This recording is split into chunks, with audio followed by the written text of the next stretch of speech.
buradan məzun olan şəhidlərimiz haqqında məlumat var. Bayaq dediyimiz o Hafiz Elcün Quliyev, həmin o adamdır, şəhid. Allah rəhmət eləsin bütün şəhidlərimizə. Görürsün, Şuşa işğaldan azad olunarkən şəhid olub, Hafizdir. Eyni zamanda da tarix müəllimidir, Şamaxıdandır əsl. Bu haqda məlumat verir. Şəhid Hafiz Elcün Quliyev. 92-ci təvəllüdlü 2020-də 9 noyabrda şəhid olub. Allah rəhmət eləsin bütün şəhidlərimizə. Daha sonra bizim bacıoğlu İmran Hanım'ın balası. Elmar İbrahimov.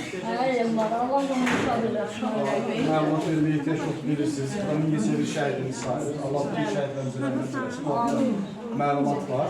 Burada eyni zamanda oxuyur. Təxminən 2010'da Müşük Hoca. 15 Orada bak 2014. 2014 mü? 10. 2010, hə, 2010. 12 yaşı var. Ha. 2010-cu ildə burada oxuyub Elmar. Onda 12 yaşı var, 98 təvəllüdlü. 12 yaşında burada bir müddət təhsil alıb.